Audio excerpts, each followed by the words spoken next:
Vai que vai. Vai segurando, moleque.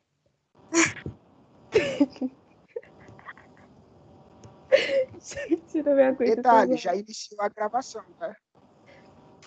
Salve. Só para constar, né? Eita. Então, pessoal, bom dia. Bom dia. Bom dia.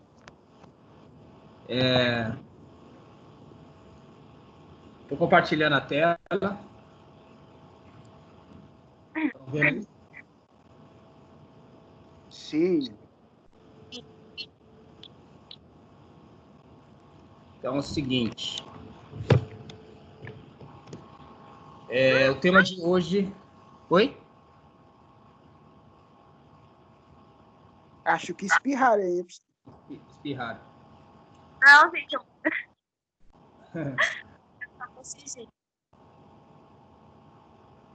Então, o tema de hoje é a maldição africana, fundamentação bíblica ou preconceito humano. Vamos ver se hoje a gente consegue terminar esse tema, porque até nas outras ocasiões acabou tendo problemas, se a gente não conseguiu ir até o final. Vamos ver se hoje a gente consegue acabar. Então, a ideia desse tema, por que eu coloquei fundamentação bíblica ou preconceito humano? Porque quando se trata de uma fundamentação bíblica, significa que você vai ter indícios sérios, teológicos, que dê embasamento para a ideia de que os negros foram amaldiçoados de alguma forma por Deus em algum momento da sua história. Agora, se a gente falar que é preconceito humano, a gente justamente está colocando que a Bíblia não dá embasamento sério para esse tipo de visão, mas o preconceito humano que, ao ler a Bíblia, enxerga um ato de maldição divina que, na verdade, não tem embasamento na Bíblia, mas tem sim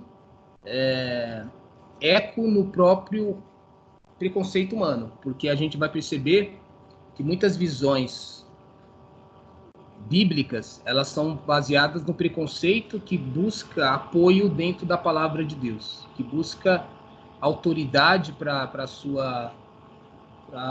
o seu preconceito humano na palavra de Deus.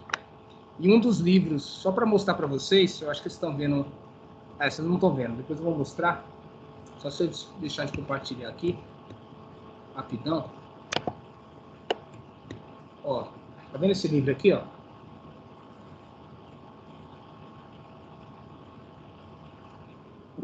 Sim.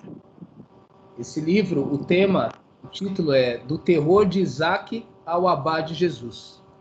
Ele é escrito por um estudioso, um teólogo chamado Andrés Torres Queiruga. Né? E nesse livro, inclusive esse autor, ele é da Universidade de Santiago, na Espanha, tá? E ele é um dos maiores autores que eu comecei a ler para entender um pouco como que algumas visões bíblicas, elas não concordam com um estudo mais sério da teologia, e principalmente quando você olha para o Antigo Testamento, você tem uma face de Deus, quando você vem para o Novo, você tem uma face totalmente diferente. Então aqui, ó, do terror de Isaac, é o Deus que manda, no caso, Abraão sacrificar o seu filho para provar de alguma forma amor, fé e seguimento a Deus. Ao Abá de Jesus, né, que a palavra Abá em grego significa pai, paizinho, é uma forma carinhosa de tratar Deus.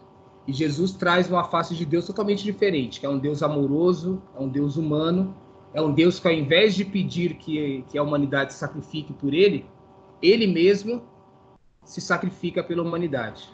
Então você vê duas faces de Deus diferentes. Uma que é um Deus que manda matar por amor, e a outra é um Deus que se oferece como sacrifício, oblação, para salvar o seu povo.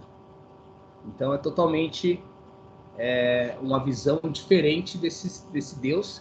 E muitas pessoas ainda muitos evangélicos, muitos católicos ainda estão na leitura do Antigo Testamento, tá? Com a visão de Deus ainda, de um Deus punitivo, de um Deus perseguidor, de um Deus que castiga, de um Deus que amaldiçoa, e não confere, essa ideia não confere com a imagem que Jesus Cristo vem trazer de Deus. Beleza? Beleza. Então vamos lá. Primeira coisa aqui, novamente, nós vamos ler a Bíblia para analisar dentro da Bíblia onde se fundamentou essa ideia da maldição da África. Só lembrando também que a gente está dialogando com o pastor Marco Feliciano, que foi um dos pastores, eu nem chamo ele de teólogo, estudioso sério da Bíblia, mas que trouxe novamente à tona em um das suas pregações essa ideia de que ele não poderia ser chamado de racista por trazer nas suas explanações algo que era fundamentado pela própria Bíblia. Então ele trouxe à tona um pouco de novo essa discussão, e é um vídeo não muito novo, eu não sei se faz uns 10 anos que teve esse vídeo, mas depois eu vou postar o link novamente no grupo para vocês verem. E também quando esse vídeo for para a internet, a gente posta também o link do vídeo para o pessoal poder acessar e verificar. Então, peguem a Bíblia de vocês aí no Gênesis capítulo 9, versículo do 18 ao 28.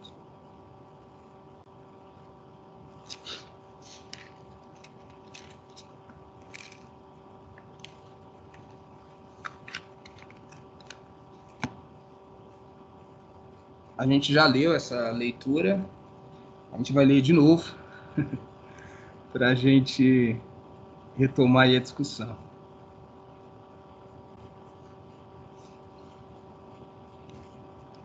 Tudo bem aí?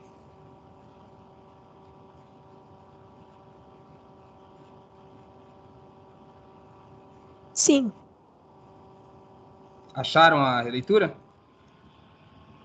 Uhum. Todo mundo?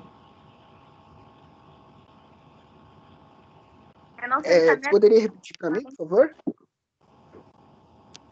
É Gênesis 9, capítulo 9, do 18 ao 28.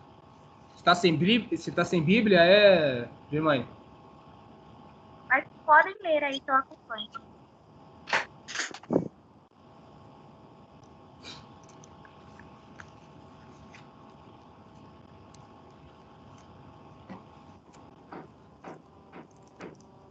Sim, achei. Show?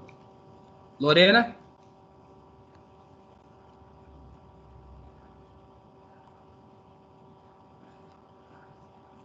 Lorena? Loreninha, O pai dela desligou o Gente, fio. eu acho que a ligação dela caiu, porque só tem 4 participantes. Caramba. Olha lá no grupo que ela O mandou. bagulho tá louco mesmo, hein, mano? Deixa eu ver se eu ligo pra ela aqui. Ela falou assim, ó, prossigam que depois eu entro. Meu pai anda desligou os fios. Putz. Ai, meu Deus do céu. Ah, então... Vamos a gente mesmo por enquanto. Você já, e aí, pai, ajuda aí, né, meu? Quando não é um, é outro, pô. Tá difícil o negócio. Vamos lá, então. Vou lendo aqui e a gente vai acompanhando. Os filhos de Noé que saíram da arca foram Sem, Cã e Jafé. Cã é o antepassado de Canaã. Esses 3 eram filhos de Noé, pelos quais se povoou toda a terra. Noé começou a praticar a agricultura e plantou uma vinha. Bebeu vinho e se embriagou, ficando despido dentro da tenda. Cã, o antepassado de Canaã, viu a nudez do pai e foi contar aos 2 irmãos que estavam fora. Sem Jafé, porém, puseram o manto nos ombros e, caminhando de costas, cobriram a nudez do pai. Como estavam de costas, não viram a nudez do pai. Despertando da embriaguez, Noé ficou sabendo que fizera o filho mais novo e disse: Maldito seja Canaã, que se torne o último dos escravos de seus irmãos. E acrescentou: Bendito seja o Senhor Deus de Sem, e Canaã seja escravo, seja seu escravo. Que Deus faça prosperar Jafé, que ele habite nas tendas de Sem, e Canaã seja seu escravo. Depois do dilúvio, Noé viveu 350 anos. Quando morreu, tinha completado 950 anos de idade. Tá?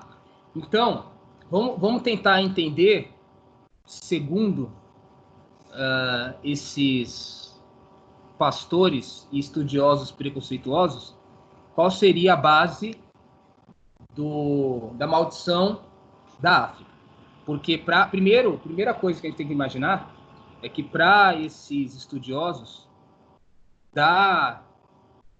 dos filhos de Canaã, começou a ter ali a geração dos habitantes que ocuparam a África. Então, como ele foi amaldiçoado por Noé, então dali e ele se instaurou, ele se fixou nas terras africanas. Então, dali começou a surgir toda uma estirpe humana de um povo que mereceria a escravidão como sendo um próprio mandato de Deus para que esse povo extirpasse esse pecado que foi cometido contra Noé. Agora, vamos voltar um pouco lá nos versículos, quem está com a Bíblia vai acompanhar, para a gente ver um pouco como que isso foi, de alguma forma, engendrado, vamos dizer assim. Então, assim, primeiro, lembrando que Noé, ele foi aquele senhor que construiu uma arca, segundo aí as tradições bíblicas, e colocou na arca, além da sua família, um par no caso, um macho e uma fêmea de cada espécie, que foi, entre aspas, considerada por Deus digna de ser perpetuada, para que, a partir do dilúvio, após o dilúvio, e com a arca, se construísse uma nova humanidade. Lembrando que a gente não vai trabalhar isso aqui, nesse momento, mas a arca de Noé, existem pessoas que até hoje acreditam que aconteceu exatamente como está relatado na Bíblia, e existem outros pensadores que entendem, como eu, por exemplo, outros teólogos que entendem que ali é um mito, é uma história com ES, não com HIS, de uma intervenção pontual de Deus em um determinado momento da história, mas que tem que ser interpretado aquele evento e não visto como algo que aconteceu exatamente como está sendo relatado ali. Então é mais uma mensagem simbólica do que algo histórico. Mas então, dado essa introdução, então Noé aqui está mostrando justamente quando eles saem da arca, Noé e sua família. E aí ele saiu com Sem, Cã e Jafé, que eram seus filhos diretos, né? Sem, Cã e Jafé eram filhos de Noé. Ou melhor, ele coloca aqui, ó, Cã é o antepassado de Canaã, exatamente, é isso aí. No caso, Canaã seria o neto de Noé. E aí o que acontece? Noé, ele era agricultor, então ele produziu ali uma vinha, e aí em um determinado momento ele se embriaga com vinho. E nesse ato dele se embriagar, ele acaba tirando a roupa, né? E aí o que acontece que Canaã, no caso, ele, de alguma forma, ao invés dele cobrir o avô, ele acaba, de alguma forma, se divertindo com aquela situação. Ou melhor, Cã, não Canaã. Cã acaba se divertindo com a nudez do pai, mostrando aos seus irmãos. E aí, o que acontece com Sem e Jafé? Eles vão lá e cobrem o pai, porque entendem que aquilo não poderia ser feito. Então, aqui também já está implícito um pouco a ideia de uma visão que vê na nudez ou na genitalidade algo que pudesse ser ofensivo. Assim, essa leitura ele já dá um embasamento também para a ideia moralista de que a nudez ela é algo ruim. O sexo também, por tabela, é algo ruim. Então, uma vez que um filho, uma filha, vê a nudez dos seus pais, eles estão cometendo um ato pecaminoso, um ato de vergonha, de humilhação. E aí, se você zombar dessa situação ainda, pior ainda, que é o que aconteceu aí com Cã. E aí, o que Noé faz? Noé amaldiçoa Canaã. Ele amaldiçoa o seu neto, não necessariamente Cã. Então, olha só a ideia que está sendo colocada aqui, que Deus, ele é aquele, inclusive tem outras passagens da Bíblia que vai falar que Deus castiga as gerações futuras, de acordo com o pecado dos seus pais, até a 10ª geração. Vai ter algumas passagens que vão falar isso. Então, a ideia de que Deus castiga os filhos, a geração futura, pelo pecado dos pais, traz um pouco uma ideia que esse Deus ele é mau, esse Deus ele é punitivo, esse Deus ele é vingativo, e ele não condena quem pratica necessariamente o pecado diretamente, ele condena as gerações, ele amaldiçoa as gerações. Então, tipo, dá uma ideia aqui, pô, se esse Deus, ao invés de punir aquele que pecou, que são os pais, ele pune os filhos, que são inocentes, esse Deus, ele é perverso. Imagina, quando a gente pensa na ideia de justiça, a gente fala assim, cara, se, por exemplo, uma pessoa cometeu um determinado crime, essa pessoa tem que pagar por ele. Ela tem que responder por esse crime que ela cometeu. Agora, se você, de alguma forma, pune o filho dessa pessoa, você está punindo, primeiro você está punindo o inocente. Porque o filho não tem nada a ver com o crime do pai. E segundo, você está cometendo um ato de vingança contra o infrator, que no caso é o pai, punindo o filho. Você quer, na verdade, fazer uma espécie de tortura com o filho, porque o pai vai sofrer vendo o filho sendo torturado, sendo amaldiçoado. Então, olha só a ideia de Deus que está sendo colocada aqui. É um Deus punitivo, vingativo, que pune inocentes pelos pecados dos pais. Aí eu pergunto para vocês, faz sentido... Calma, gente, peraí. Mas não foi Oi. Noé que puniu? Sim, mas Noé puniu, vamos colocar assim, ele como sendo aquele sacerdote, pai da nova humanidade, então ele tinha autoridade divina, vamos colocar assim, entre aspas, né? Ele fazia esse tipo de comportamento em nome de Deus, porque ele foi considerado, antes do dilúvio, a única família, espécie, estirpe humana justa, pela qual Deus escolheu para começar, reiniciar uma nova humanidade. Então, se esse homem, ele está, inclusive, quando ele amaldiçoa, ao mesmo tempo que ele está amaldiçoando enquanto pai, enquanto avô, ele está amaldiçoando também enquanto alguém que tem, de alguma forma, autorização divina para ter aquele comportamento.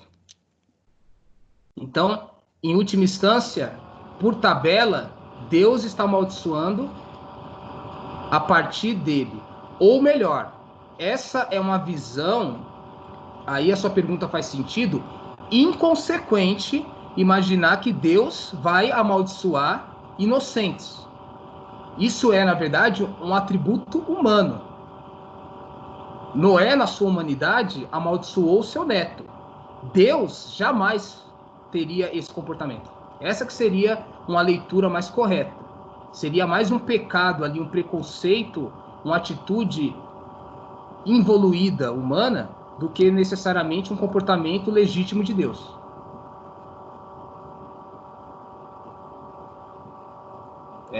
Certo, Lorena? Professor, Oi, pode falar. então, mas tipo, se você for ver também, todo mundo sabe que Deus é justo, e a partir desse momento, se ele realmente fizesse essas coisas, seria injustiça da parte dele. Então, fica, tipo, há contrapontos, entende? Um contraria o outro, sabe? E mesmo Noé tendo a permissão divina, ele era humano, não era? E humanos são vingativos. Mesmo ele tendo a permissão divina, tem esse negócio que influencia. Sim. Mas e se a gente for parar pra pensar que tem a justiça dos homens e a justiça de Deus, certo? Então, será que a justiça dos homens é cruel? Jesus estaria se igualando à justiça dos homens? Então, mas o que a gente vai ver, inclusive foi até o que eu introduzi nesse livro, é que Jesus, ele justamente rompe com essa justiça humana que foi legitimada durante muito tempo em nome de Deus, mas era uma justiça humana, e Jesus realmente vem trazer qual seria essa real justiça divina. Porque essa justiça humana, na verdade, ela está totalmente contrária ao que seria uma justiça divina. Só que no Antigo Testamento, até Jesus Cristo, se identificou um comportamento humano preconceituoso, um comportamento humano que não tinha embasamento bíblico, que não tinha nenhuma noção de justiça, mas se consolidou, se legitimou isso em nome de Deus. Então foi um erro, foi um grave erro, porque aí a imagem de Deus ficou sendo configurada como um Deus punitivo, vingativo, um Deus que amaldiçoa, um Deus que pune, um Deus que é terrorista. Essa é a imagem de Deus, de certa forma, no Antigo Testamento. Quando a gente chega no Novo Testamento, a gente já descobre uma imagem de Deus totalmente diferente. É um Deus amoroso, é um Deus que é pai, e aí pai também é uma palavra que eu particularmente acho muito mais interessante usar a ideia de a figura para representar Deus, a figura materna do que a figura paterna. Porque a figura paterna, se a gente for analisar, também na nossa linguagem social, é o pai que geralmente comete aí o aborto social, é o pai que abandona os filhos e a esposa, é o pai que muitas vezes é aquele que não tem um carinho, um contato mais amoroso com os filhos, mas é aquele que pune. Então Deus, na verdade, ele não se configura muito com a ideia de pai também. Jesus vai chamar Deus de paizinho, é uma ideia mais carinhosa. Então seria algo mais um verdadeiro pai, um pai que realmente ama, um pai que realmente cuida dos seus filhos. É um pai que aí Jesus também vai trazer a imagem de pastor, Jesus como sendo o bom pastor, e o bom pastor é aquele que dá vida pelas suas ovelhas.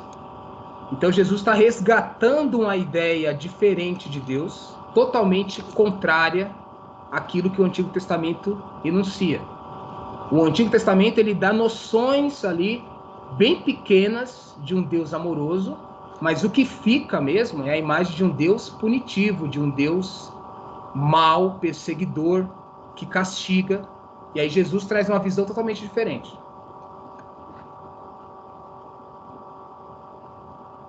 Certo? Certo. Certo. Ó, só voltando lá novamente, no versículo 24, que fala assim, ó, para justificar, terminar essa parte bíblica para a gente ir para os slides. Coloca assim, ó. Despertando da embriaguez, Noé ficou sabendo o que fizera o filho mais novo, que era, no caso, Cã, e disse, maldito seja Canaã. Aquilo que eu falei, que ele amaldiçoa o neto e não o filho. Que se torne o último dos escravos de seus irmãos. Então aqui agora, em cima do pecado, vamos dizer assim, de Canaã, ele coloca que ele deve ser o quê? Escravo. Né? Ele deve ser escravo. E escravo de quem? Dos seus irmãos. Então ele vai ser escravo de Sem e de Jafé.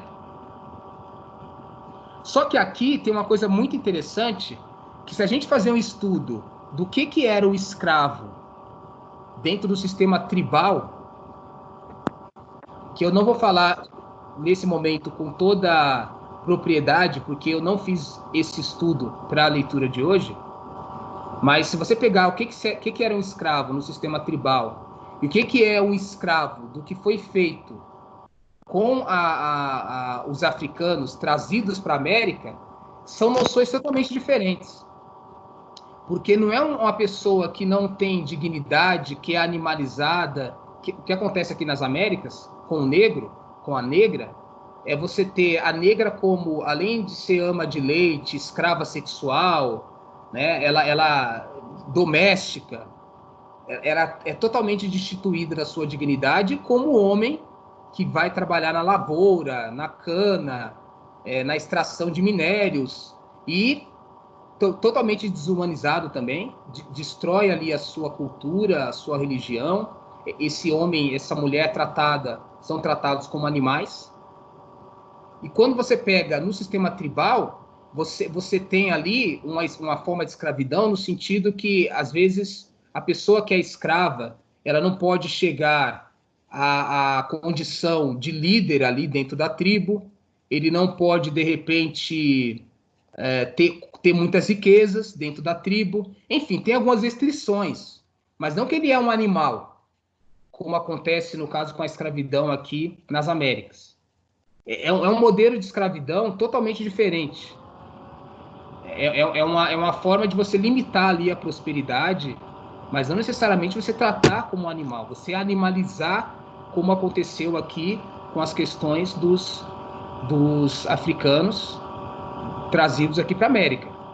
Tirado ali do seu povo, da sua terra, da sua religião, da sua cultura, e ser animalizado e tratado como animal. É totalmente diferente as visões aqui. Só que dentro do preconceito, dentro da forma de você não ter um estudo mais sério das questões, você comete, no caso aí o Marco Feliciano e outros, comete esse exagero, esse pecado, essa contradição bíblica de ver nessa passagem a justificativa para a escravidão na África. Tá? Professor? Pode falar. Então, antes de você continuar, eu posso falar sobre a definição de pai no judaísmo? Por favor. Eu estava pesquisando aqui e encontrei. Só um minuto.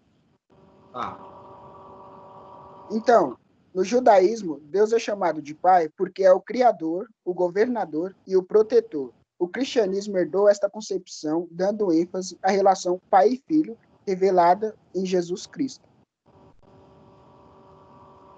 Perfeito. Tem mais coisa, não? Não, por enquanto é só. É que eu achei para ser breve, lógico, né, para não tomar muito tempo, e também eu achei importante para dar uma ênfase melhor sobre o conceito pai. Não, isso é perfeito, o Lopes. O que eu comentei, inclusive, de chamar Deus de mãe, seria mais interessante do que pai, É até pensando primeiro que a gente sabe que a Bíblia foi escrita dentro de um sistema patriarcal, que valoriza mais a figura masculina sobre a figura feminina. E quando a gente vê o pai verdadeiro, teria que ser exatamente nesse sentido que você colocou. Mas quando a gente olha para o pai social, para o pai humano, a gente tem um pai, na maioria dos casos, vamos colocar assim, comparado com a mãe, que ele é mais uma negação de amor, de carinho, enfim, de cuidado com o filho, do que um exemplo a ser seguido. Então, quando a gente olha para esse pai humano, a gente percebe que, e olha para Jesus, por exemplo, e olha para Deus, a gente percebe que são figuras totalmente distintas. E talvez na figura humana, se fosse pensar assim, humanamente falando, quem tem um comportamento mais condizente com o que seria o amor de Deus? Com certeza seria a mãe, seria a mulher. Inclusive, tem uma passagem de Isaías que vai estar falando que, ainda que a mãe se esqueça do fruto ali do seu ventre, que jamais Deus vai se esquecer do seu povo. Para dizer que, já que a mulher é aquela que na sociedade, na humanidade, ela tem o amor mais perfeito, e ainda assim ela pode esquecer dos seus filhos, Deus jamais esquece. Mas é justamente a própria Bíblia mesma elege, mesmo sendo escrita dentro de um contexto patriarcal, ela elege que dentro de uma hierarquia de amores, o amor de mãe seria o mais próximo do amor divino. Então, um pouco trazer essa leitura, mas perfeito, essa colocação que você trouxe aí, tá de acordo. Então, beleza, a gente sai aqui da Bíblia agora e vamos para os slides, tudo bem? Ok. Então,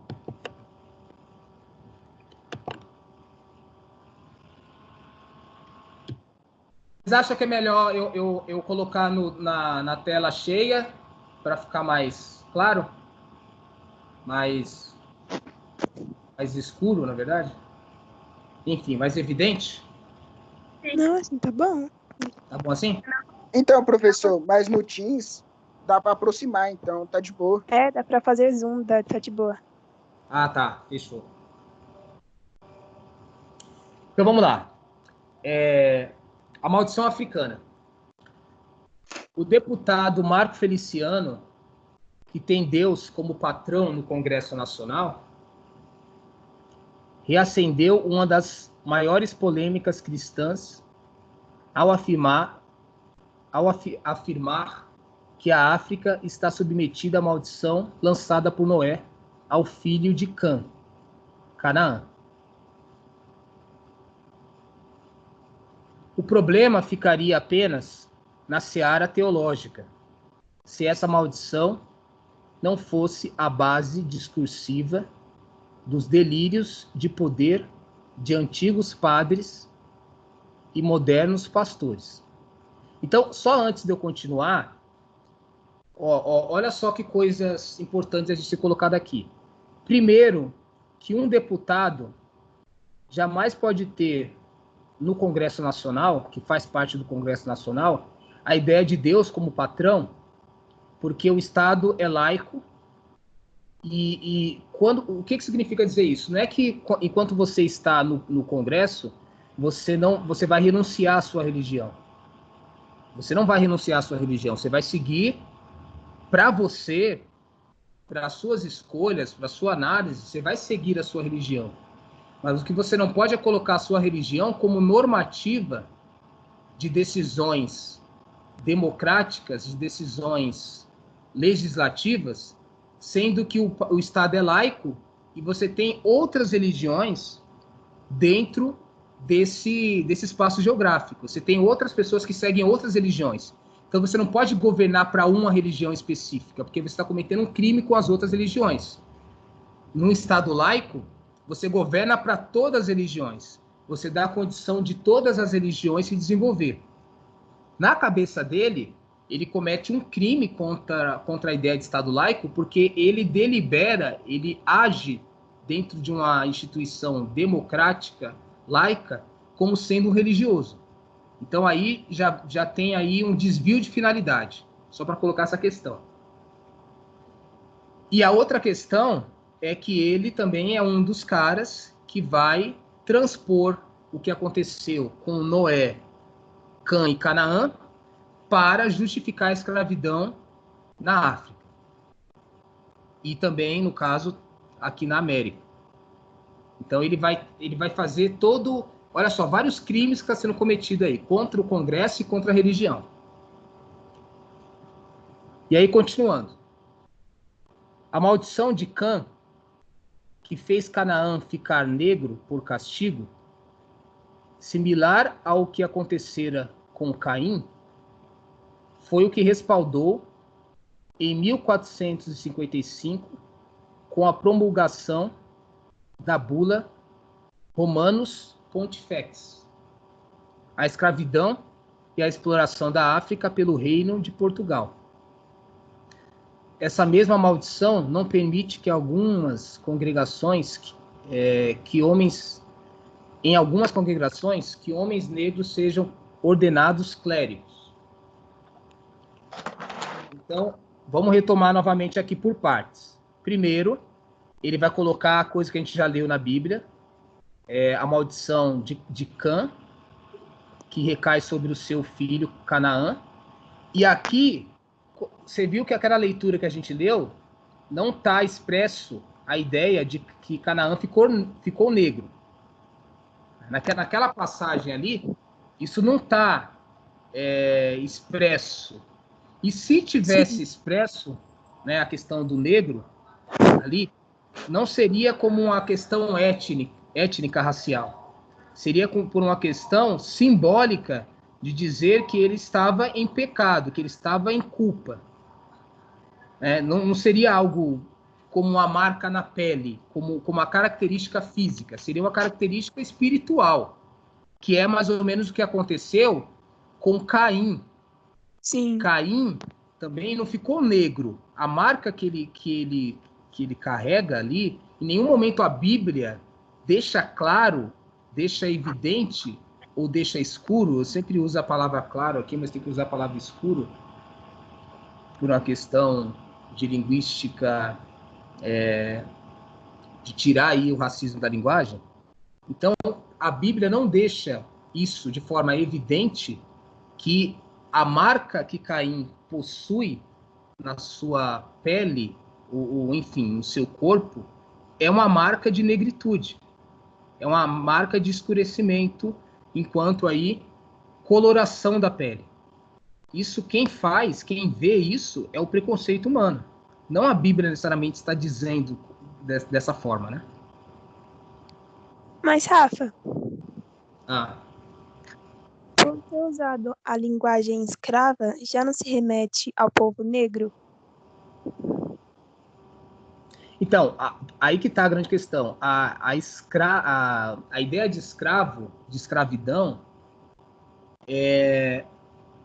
historicamente, se a gente for analisar, ela acontece como sendo aqueles que foram vencidos de uma guerra. Então, um povo, uma nação, sei lá, uma tribo venceu uma outra, ela teria o direito de escravizar. Ou se você pegar como aconteceu com o Império Romano, ou com os próprios gregos, que saíam dominando os povos, com um processo ali de ampliação do seu território, do seu poder. Então eles iam num determinado vilarejo, escravizavam aquele povo. Então era uma escravidão que não tinha necessariamente ligação com etnia, com raça, com determinados espaços geográficos, mas eram todo um processo natural de dominação de um povo contra o outro. O que acontece com a questão africana, que está embasada aqui nessa bula Romanus Pontifex, é que a Igreja Católica, então tem que colocar muito claro que quem primeiro teve essa visão deturpada foi a Igreja Católica. Esse Papa, ele promulga uma bula, que é essa Romanus Pontifex, que vai justamente identificar com os africanos, e aí você não tem nenhuma ligação científica histórica para dar essa justificativa. Mas você tem um comportamento teológico ou religioso, na verdade, sem embasamento científico, que essa bula papal olha para a África, olha para os negros e fala: opa, esses negros africanos são os descendentes de Canaã. São os amaldiçoados por Noé, logo por Deus. Então, eu autorizo que esse povo possa ser escravizado para extirpar o seu pecado que foi feito lá sei lá, em tempos longínquos, mas que justifica esse posicionamento de escravidão por conta aí deles terem cometido erros no passado. Então, essa visão da bula papal, do Papa, dos católicos ali, é uma visão não científica, não teológica do ponto de vista mais de um estudo histórico. É uma visão fundamentalista. Porque a própria Bíblia não dá esse embasamento de que são os negros africanos que moram nesse território, África, que tem a cor negra, a coloração negra. Não tem nada a ver. Cientificamente, você não tem esses fundamentos, né? Cientificamente, você vai ter outros discursos. Por que o negro é negro? Por uma questão da melanina, por uma questão geográfica. A melanina é uma proteção contra os raios ultravioletas. Não é maldição, é bênção. A melanina é bênção, cientificamente falando. Numa visão totalmente preconceituosa que aconteceu com a Igreja Católica e também com os evangélicos, com os europeus que precisavam de novos mercados, então queria justificar aí um comportamento de extração, de escravidão, para conseguir mais dinheiro, mais recursos, né? Então, dentro de uma noção econômica, se cria toda uma fantasia religiosa e se escraviza um povo que é inocente. Isso não tem nada a ver com Deus, tem a ver com preconceito humano. Eu vi, prof, que tem gente que até hoje acredita que os negros têm o crânio menor, né? Sim. Ainda acredito. Exatamente. Se a gente estudar quando a gente estuda o racismo, que a gente chama, inclusive, em filosofia, o mito da raça, a gente vai ver que, como a gente sabe hoje, quando você faz um estudo antropológico, a gente sabe que o ser humano, conforme ele foi evoluindo e o seu cérebro foi criando várias camadas, né, vários lóbulos, então o crânio foi aumentando.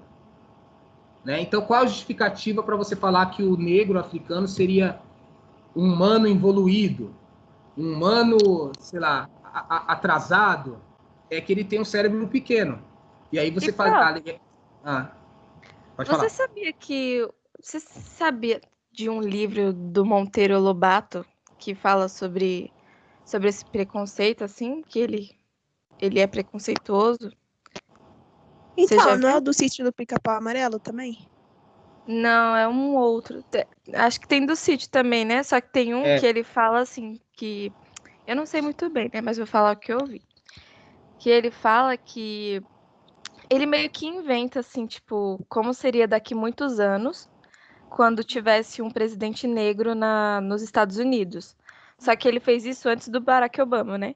E aí ele falava que o presidente ele ia reconhecer que o povo branco era o melhor e que os negros eram inferiores e iria acabar com toda a população negra e abraçar os brancos, sabe? Como se eles fossem os melhores do mundo. Entendeu? E aí tem muita gente que não sabe disso, do Monteiro Lobato, que ele é preconceituoso e é racista, porque no livro ele deixa evidente, entendeu? Sim, perfeito. Eu também, foi bom você trazer esse comentário, eu não vou trazer uma reflexão com super propriedade, porque aí teria que pegar o livro dele, pegar, no caso aí, né, o Sítio do Pica-Pau Amarelo, fazer uma análise mais literária para ver isso, mas isso que você está falando, confere, embora tem pessoas dentro da literatura que acreditam que seria uma visão anacrônica, que na época ele estava falando como uma brincadeira, que era uma questão, né, de, enfim, fantasiar ali e tal, não tinha nenhum tipo de embasamento de realmente uma inclinação racista, e já tem outros, como eu acredito também, que não. A gente tem que entender que existe um racismo estrutural, institucional, que ele foi influenciado por ele, tudo bem. Talvez ele não tenha culpa moral na questão, no sentido que todo mundo naquela estrutura estava, de alguma forma, enviesado num viés racista.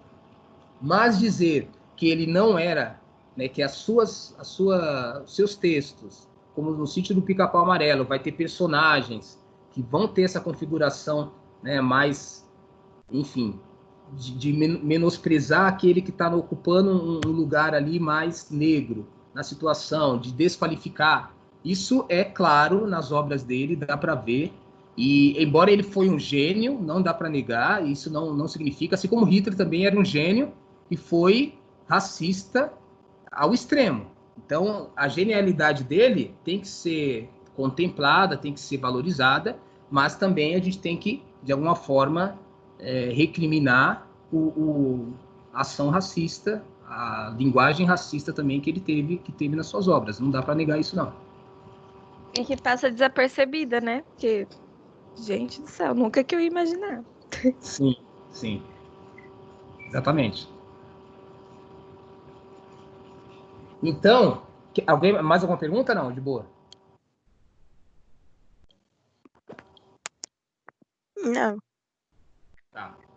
Então, só para finalizar, que é a última linha aqui, essa mesma maldição não permite, em algumas congregações, que homens negros sejam ordenados clérigos. Eu também, por isso que eu tinha feito um estudo para retomar esses pontos aqui e falar para vocês, eu acabei não pegando novamente, revisitando esse texto para trazer esses dados. Mas se eu não tiver errado, o primeiro padre negro que foi ordenado na igreja católica é uma coisa assim recente, de mais ou menos, acho que foi no século 20 ou século 21 que começou a ter ordenação de negros na igreja. Cardo. Desculpa aí, eu tive que parar aqui porque... Peraí, tá? Acho que agora vai. Então, depois você vai fazer uma pesquisa aí, quando começou a ordenação de negros, quando se permitiu, mas é recente, não é muito antigo. Não se tinha padres, diáconos, bispo, então nem se fala. Quanto mais fosse ascendendo aí na hierarquia católica, mais a menor a possibilidade de você ter a ordenação de negros. Então, a Igreja Católica foi racista durante muito tempo, e a Igreja Evangélica também. Infelizmente, é uma ferida, como todo o sistema, não é só as igrejas, né? Todo o sistema político, social, empresarial, né? Foi racista em vários Professor, dos seus comportamentos. Pode falar. então, eu fiz a pesquisa, a internet está dizendo que o primeiro padre negro, o nome dele era Padre Victor, e ele era escravo, e ele começou a ser padre por volta de 1800. 1800. Século XIX. 1800. É isso aí. Exato. Então, você não tinha ordenações antes desse período, né? Então você vê como que isso é criminoso. Mas enfim. Podemos continuar? Sim.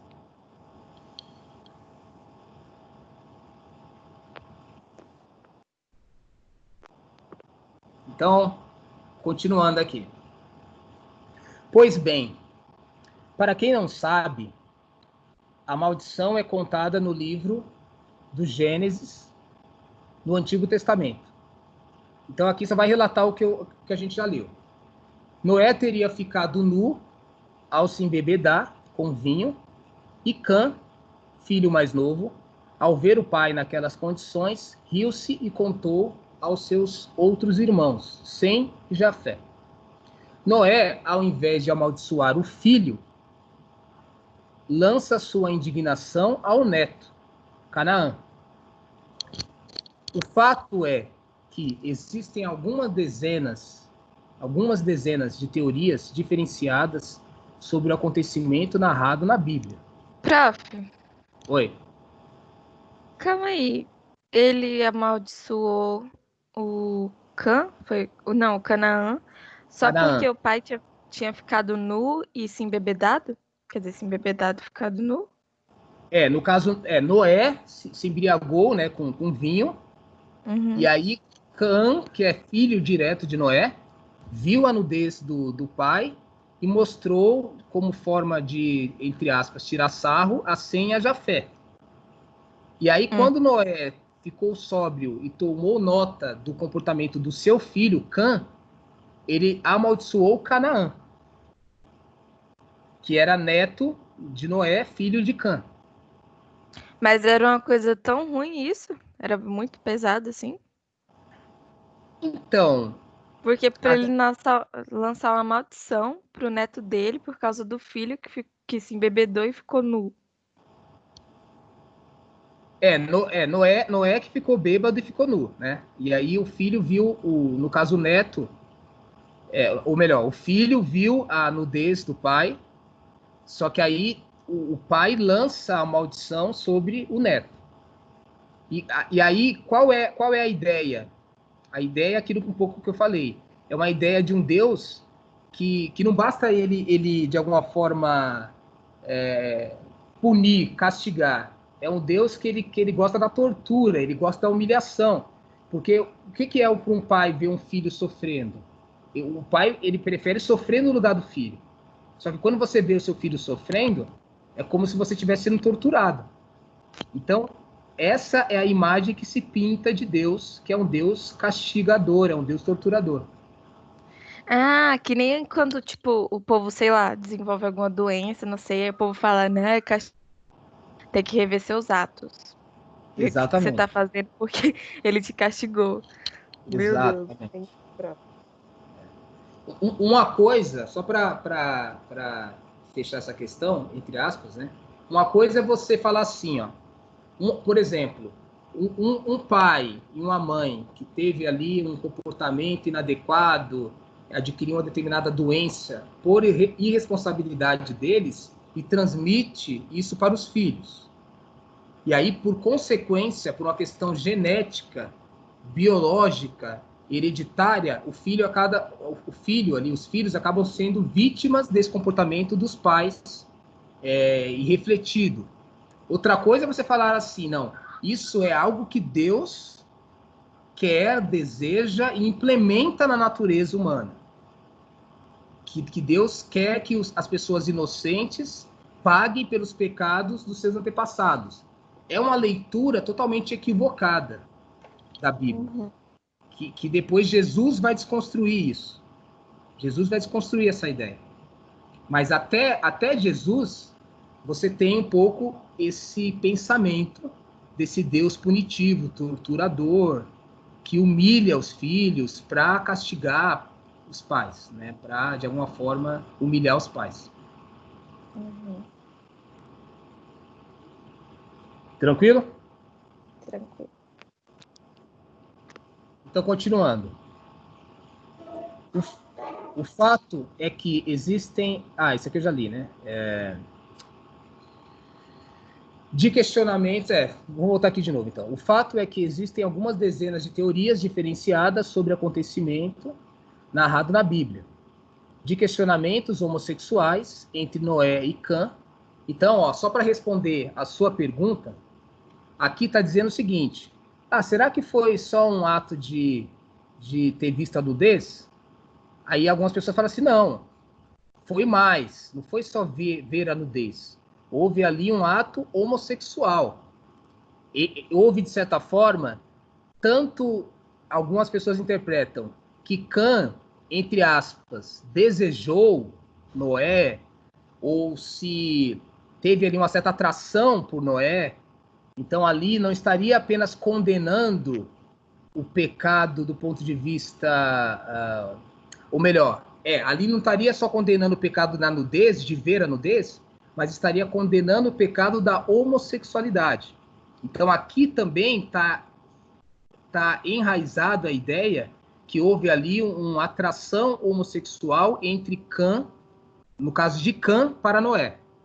Então por isso que seria mais um elemento a ser castigado. Certo? Então, olha só as leituras que vão tirando daquela questão. Até a tese de que o caçula tenha sido amaldiçoado por estuprar a própria mãe. Aí, aqui, essa ideia, não sei se vocês lembram que as pessoas ficam pensando assim, já tem essa discussão. Como que iniciou a humanidade após ali o dilúvio, sendo que só tinha Noé, Cã, Sem e Jafete. Aí uma das ideias Cã, no caso, teve que copular ali com a sua mãe, porque era a única mulher. Então, para dar início à humanidade, você tinha que fazer o quê? Cometer ali um ato, né, de uma relação sexual entre mãe e filho. E aí, dentro dessa ideia, dessa leitura, você tem que é um comportamento pecaminoso, então seria mais uma justificativa para Deus punir aquela descendência. Então começa-se, ou seja, Canaã seria filho do estupro que Cã cometeu à sua mãe, que era, no caso, a esposa de Noé. E aí, então começa a se criar um monte de teorias para tentar embasar essa ideia da maldição, tanto da África como também da geração de Cã. Caramba. Inclusive, eu esqueci como é o nome do termo quando acontece relações sexuais entre membros da família. Eu esqueci agora.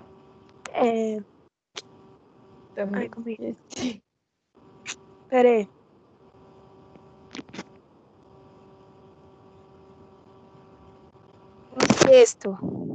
Incesto, exatamente.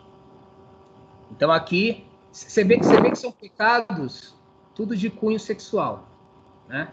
Sim. E que tudo relacionado. Por isso que a visão da sexualidade ela é muito demonizada pelos cristãos, por conta de todo esse processo aqui dessas leituras bíblicas que se fizeram e principalmente das interpretações. Nem tanto da leitura, mas das interpretações que fizeram da Bíblia. É possível ainda que Cã tenha se casado com alguém da linhagem de Caim. Mais uma outra ideia que inventa. Caim que matou Abel, tinha a marca lá, tinha sido de alguma forma amaldiçoado por conta do pecado que cometeu, e aí Cã, né, teria se casado ali com alguém da linhagem de Caim, e aí por conta disso nasceram os africanos, e aí esse é o povo amaldiçoado por Deus que tem que ser escravizado, e assim por diante. Ou seja, no fim da história, Canaã de branco fica preto por castigo. Essa que é a leitura. Então, a coloração, a melanina, como a gente já viu cientificamente, que é uma bênção, é uma proteção da pele, foi vista como uma maldição, como um castigo, né? Enfim, como uma coisa torpe por conta de um ato de ofensa ali sexual, por conta de uma questão da onde surgiu ali o desvio da sexualidade, que é a questão da homossexualidade. Então, ali, cara, já começa a nascer vários preconceitos que a gente vai ter aí até hoje. Beleza? Perfeito.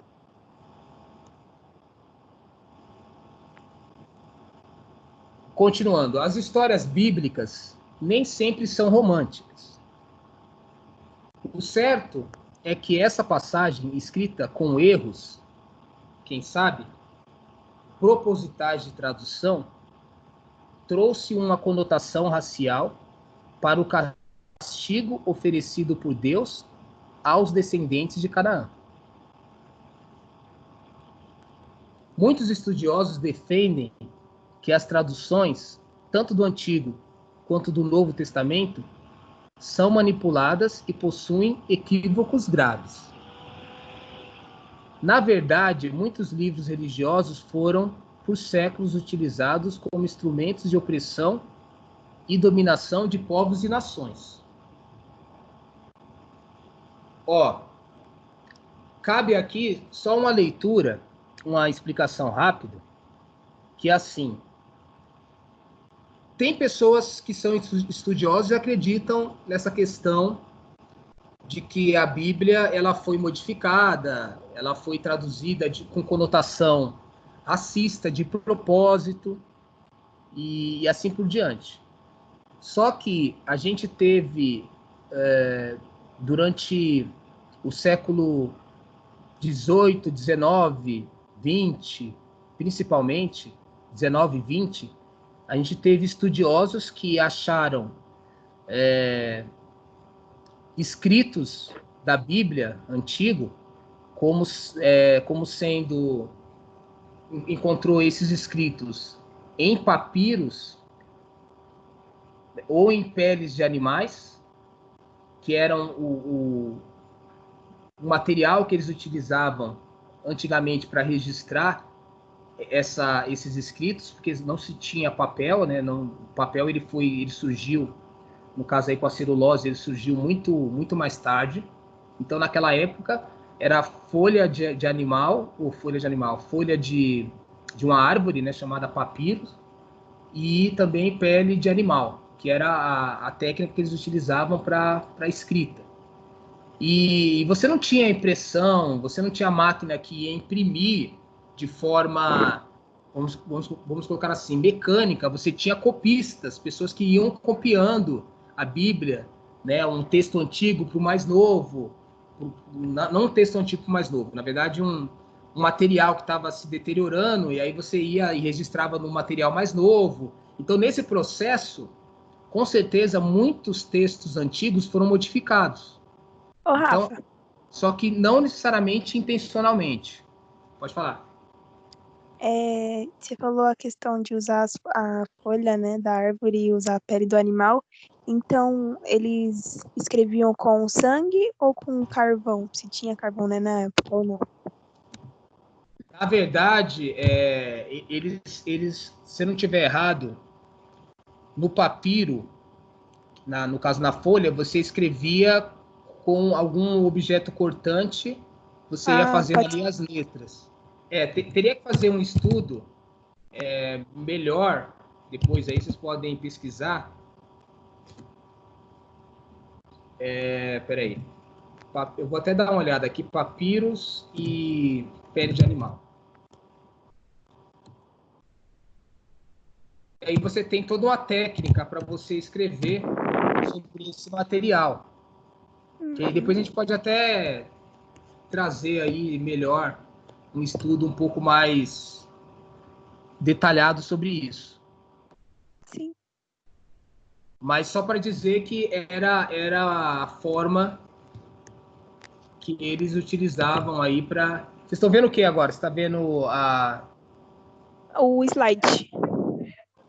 Tá. Enfim, basicamente é isso. Então, só para dizer que nesses processos de você reescrever ali a Bíblia, os textos antigos, provavelmente uma vírgula, uma pontuação, uma palavra que não estava muito assim evidente como é que era ali o significado, então você trazia ali uma outra palavra para substituir e tal.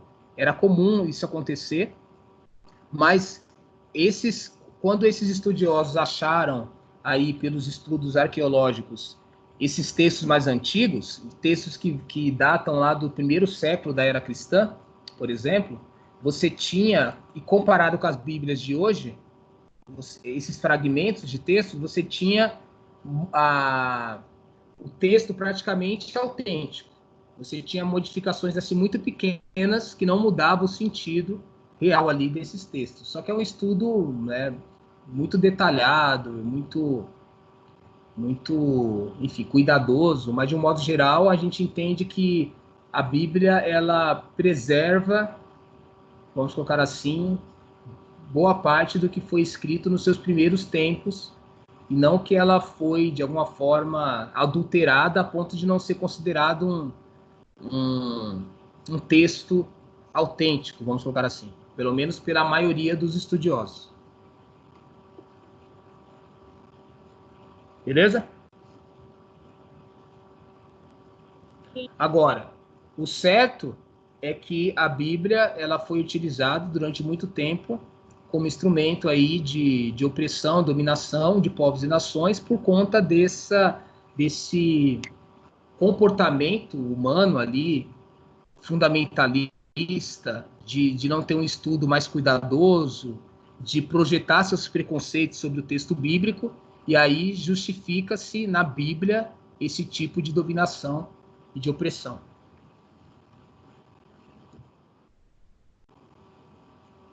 Olha só, atualmente a arqueologia e a historiografia vão permitir que as teorias acerca da descendência de Noé derrubem os mitos raciais propostos na Bíblia.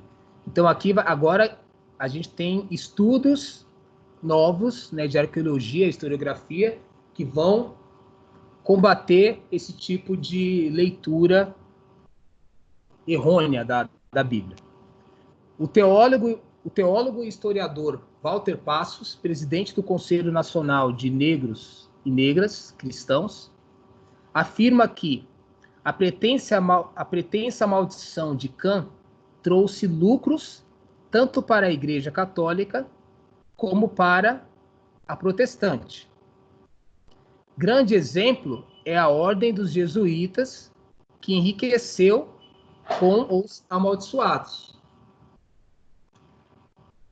Dentro do protestantismo, serviu para a manutenção da escravidão.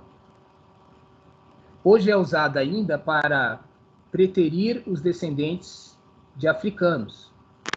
Passos acredita, já que a ciência comprovou que a África é o berço da humanidade, que todos os personagens do Antigo Testamento são negros. Então vamos lá. Alguns argumentos aqui para começar a quebrar totalmente esse discurso. Primeiro, você teve tantos jesuítas que foram, durante muito tempo, essa ordem cristã, católica, foi, durante muito tempo, uma ordem ligada ao Estado, ou seja, aos reinos, na verdade, que naquela época não tinha ainda o Estado, foi muito ligada aos reinos, e aí tudo que aqueles reinos, de alguma forma, tinha de pompa, de riqueza, de posses, era meio que partilhado com a igreja. Então, porque poder religioso e poder político caminhavam juntos.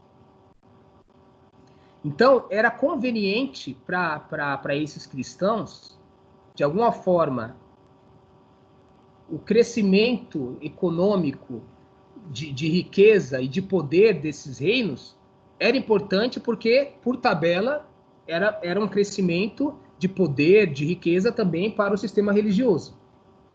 Então, protestantes e católicos, eles foram beneficiados pela escravidão. Toda a riqueza que era extraída, seja da África, seja da América, eles beneficiavam não só os reinos, como também os religiosos. Então, você tem aqui o quê? Uma relação de interesse.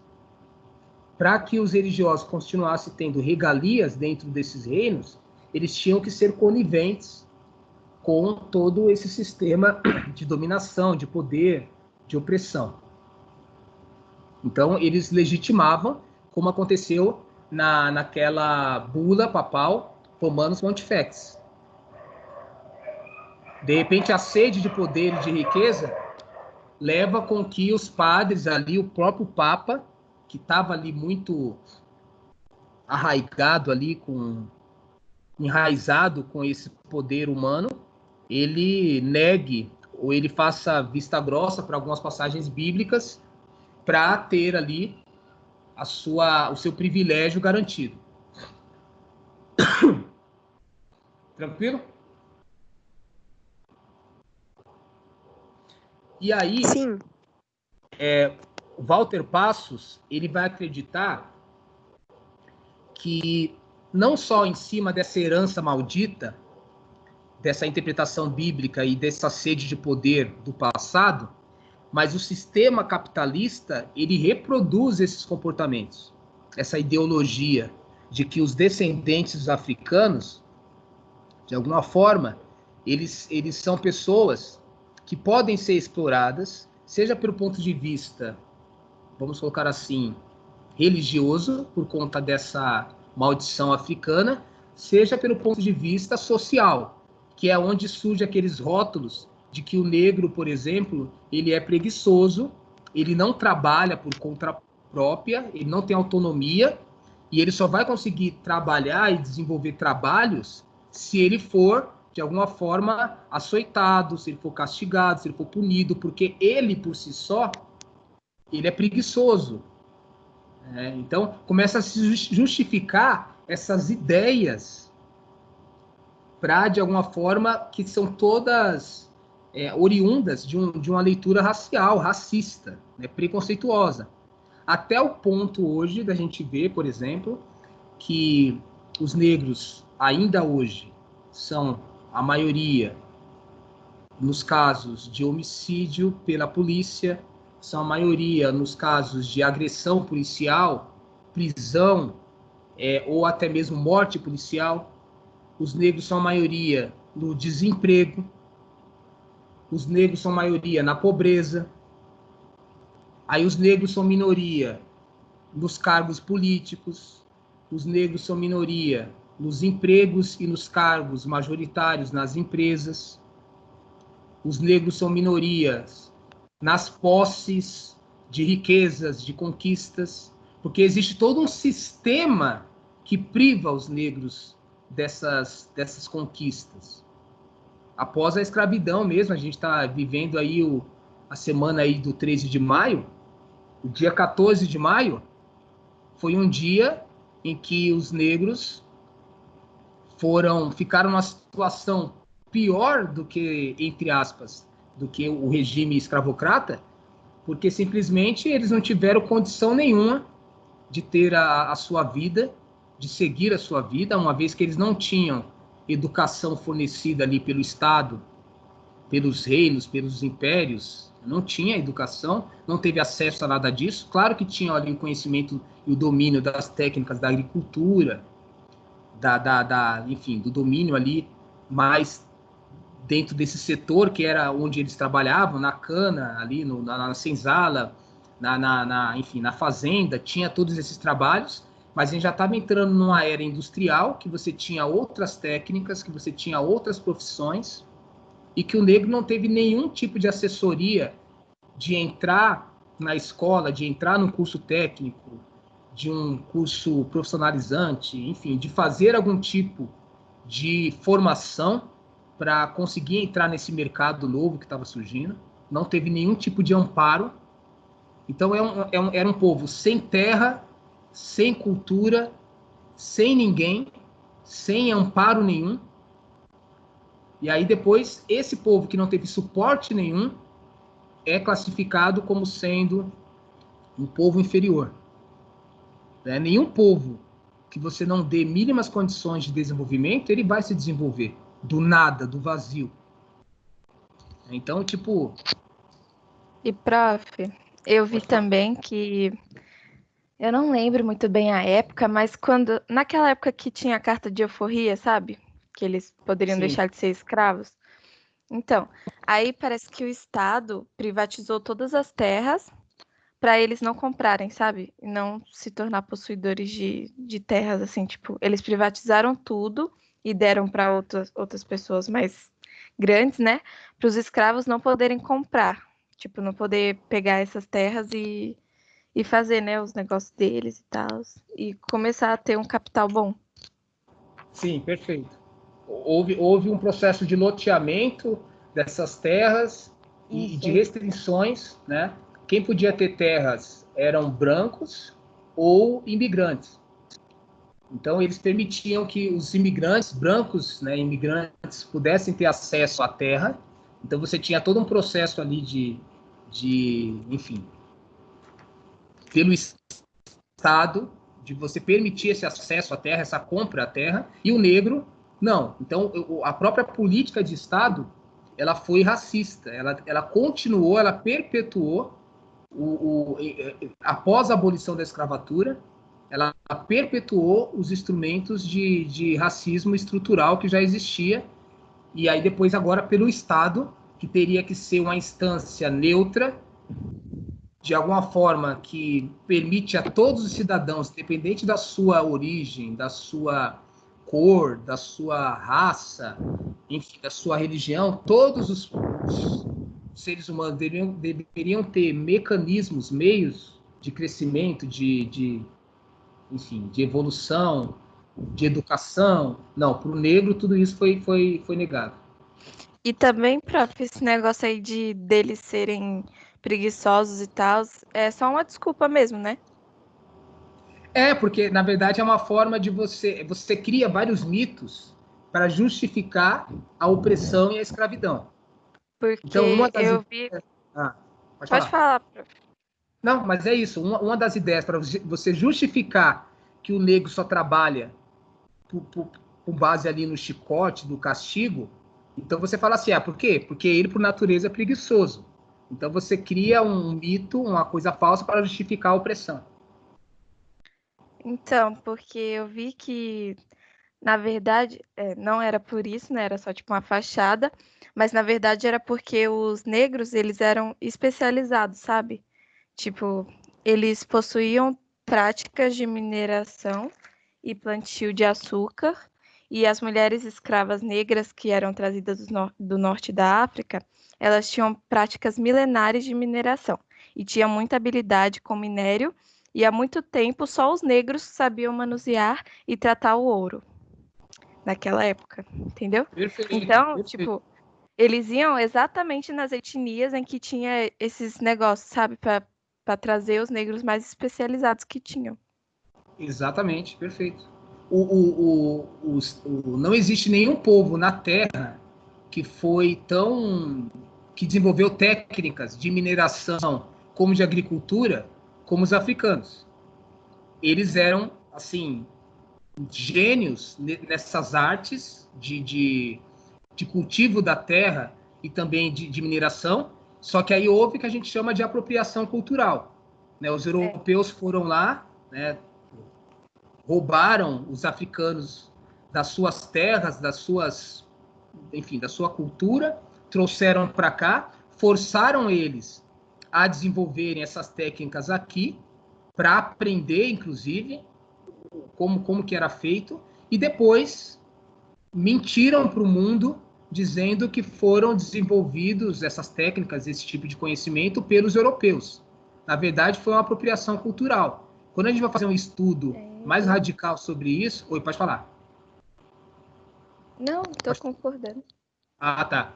Quando a gente vai fazer um estudo mais radical sobre esse processo, a gente tem que ir lá, por exemplo, que é um exemplo mais conhecido, a questão das pirâmides do Egito, que você vai ver lá conhecimentos de matemática, de arquitetura, de geometria, de química, né, enfim, vários conhecimentos ali científicos para construir aquelas pirâmides, e que durante muito tempo se criou, né, a ideia, o mito,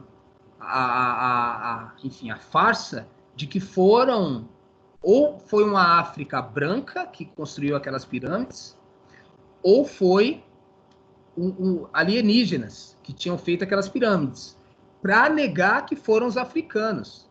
Que foram os africanos que descobriram a matemática muito antes dos gregos, não só a agricultura, como você falou, e a mineração, mas também a arquitetura. E para você criar uma pirâmide, ali você tem técnicas de arquitetura. Para você fazer todo aquele processo químico ali com o material, seja o barro, seja a areia, você precisa ter conhecimento de química, você tem que ter conhecimento de física e das leis da natureza. Ou seja, todas essas ciências foram desenvolvidas lá, na África, na África Negra. Ou seja, que povo amaldiçoado é esse que produz tanta ciência da melhor qualidade? Pode falar. Pode falar. Fala. Oi, Lorena. Pode falar. Lorena. Travou aqui, meu Deus. Mas Oi. eu ouvi, prof. E esse negócio da escravidão tem a ver com a fome lá na África que acontece agora? Tipo, tem uma ligação? Assim, o que tem, de certa forma, um certo nexo é que você tem, assim, se você pegar a África, no período que ela foi invadida pelos europeus, e houve toda a extração dessa mão de obra escrava para as Américas, ou depois, na Conferência de Berlim, que você também teve a partilha da África, também por uma questão dos povos europeus extrair riqueza, seja do povo africano, da cultura africana, como também das suas terras. Então você tem todo um processo de empobrecer o povo africano por conta dos europeus. Você tem todo esse processo de manipular os povos africanos e as suas riquezas. Sistematicamente foi feito isso. A riqueza da África foi tirada. A África sempre foi um território muito rico em biodiversidade, em petróleo, por exemplo, em minérios, e tudo isso foi extraído. A riqueza, boa parte da riqueza, tanto das Américas como também da Europa, ela foi extraída da África. Então a África sempre foi um celeiro de exploração por conta aí desses países gananciosos e, enfim, dominadores. E por conta de todas essas interferências históricas, a pobreza se instaurou. Provavelmente, se ela tivesse seguido o seu curso natural, dificilmente a África seria um reino, um lugar em que você tem algumas regiões mais pobres, porque você teve reinos ali riquíssimos na África. Você tem uma história africana incrível, mas que foi negada durante muito tempo, e até hoje é negada. Mas por conta dessas intervenções de exploração, provavelmente você teve um processo ali de empobrecimento da África.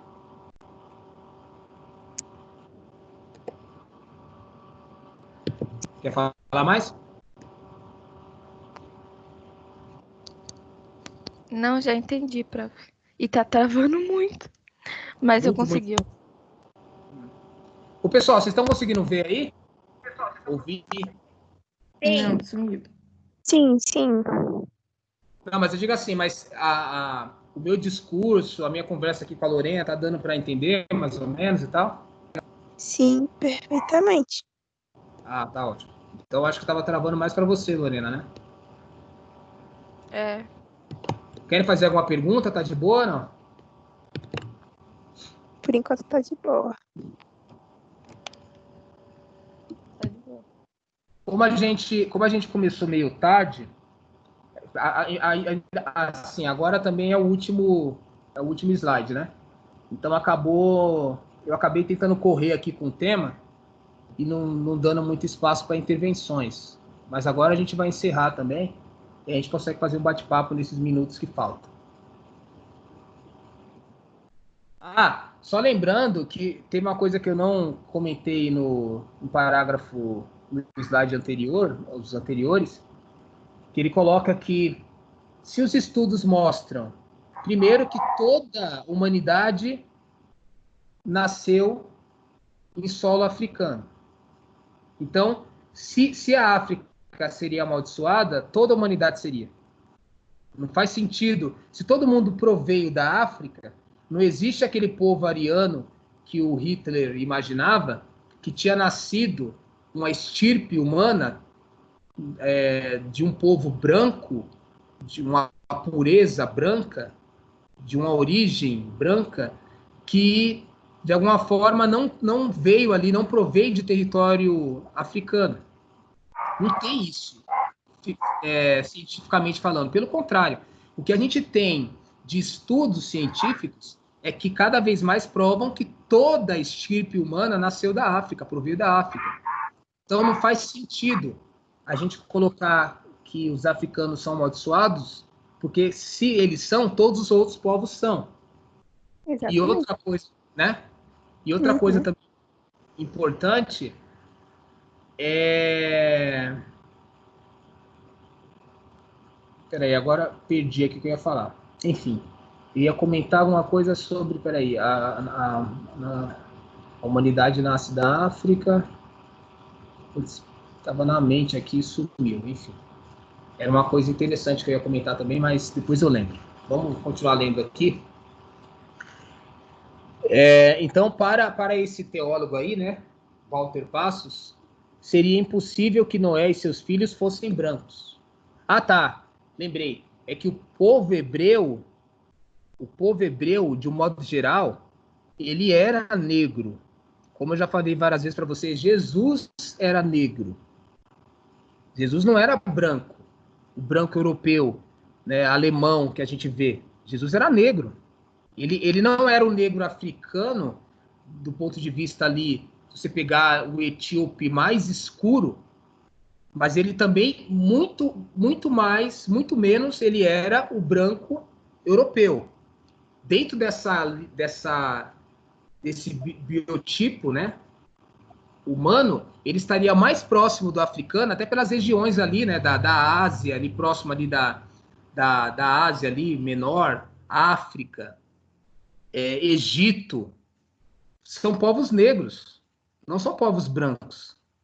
Então, tipo, o povo hebreu já era um povo negro, pele mais escura, um pouco parecido, talvez, com o indígena hoje, mais parecido com o indígena. Se a gente pegar o indígena, ele está mais próximo do negro do que do europeu, somente pela cor da sua pele.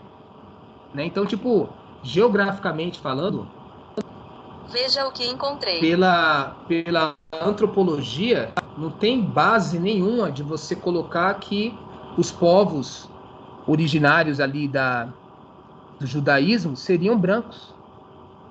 Né? Então, para o estudioso, seria impossível Noé e seus filhos fossem brancos. Os espaços geográficos dos eventos citados ocorreram em terras afroasiáticas, sendo impossível a presença de civilizações brancas participantes de tais fatos.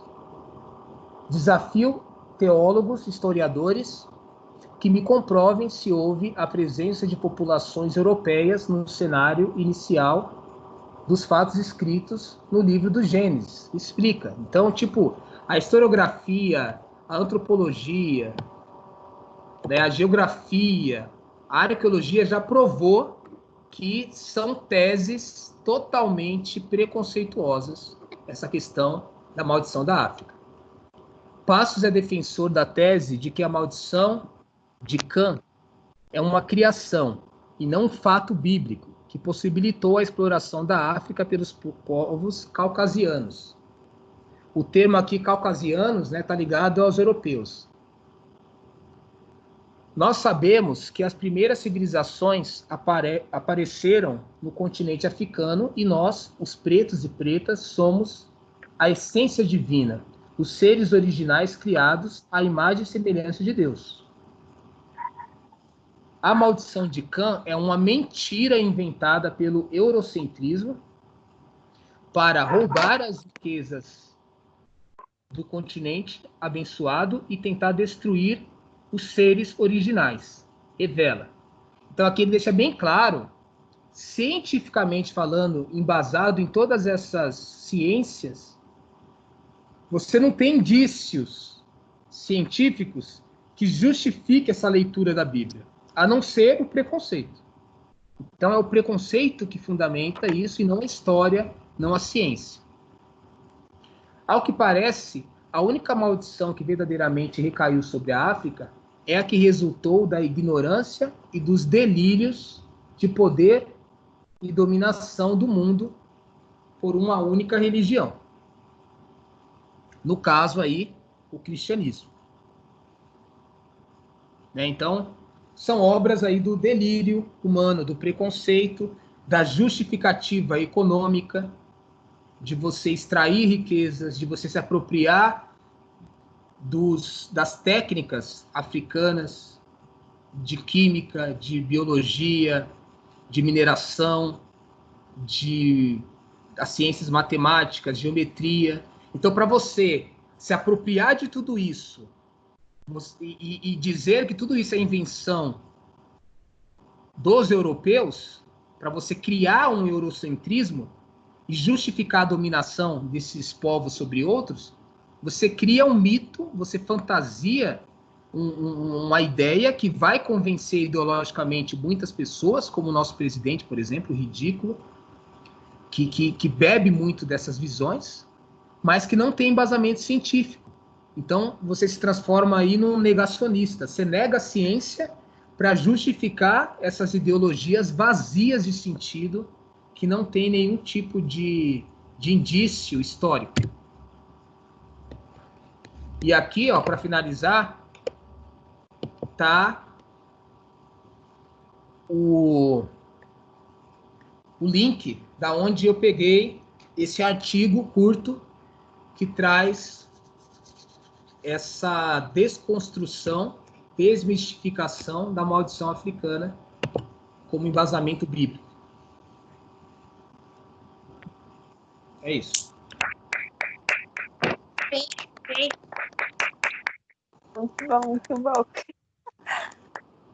Foi mais ou menos? Mais ou menos, foi muito mais. Eu estava meio inseguro porque como eu não tinha revisitado enfim, o artigo ontem, e também algumas coisas que eu ia pesquisar e ia trazer para vocês, acabei não pesquisando. Então, mas enfim, mas eu acho que deu para ter uma base. Ótimo. Querem fazer alguma pergunta, algum comentário, sei lá? Não, então, o único comentário que eu quero fazer é que realmente é muito bom, gostei bastante, foi perfeito e tá de parabéns. É isso. Eu vou fazer o meu Obrigado. comentário daqui a pouco, na surpresa. Na surpresa? Uma Fala surpresa pra vocês. Eu tenho que. É porque assim, todo mundo sabe que ontem foi aniversário da Amanda. E aí eu fiz um poema pra ela e eu queria recitar. Ótimo. Exclusividade pura. Deixa eu só pegar. E a Lorena saiu. Saiu? Saiu. Calma aí, deixa eu chamar ela de novo. Você chama? Aham. Tá. Pronto. Então, eu até recitaria o meu também, só que como eu tenho vergonha, eu sou tímida, eu não vou recitar. Então, vou deixar para Germaine mesmo. Calma aí. A Lorena pediu pra fazer pelo WhatsApp.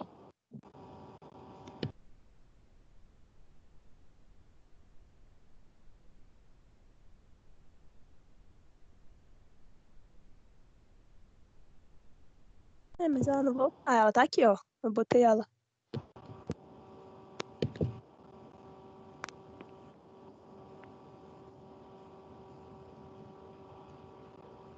Deixa eu ver se ela volta.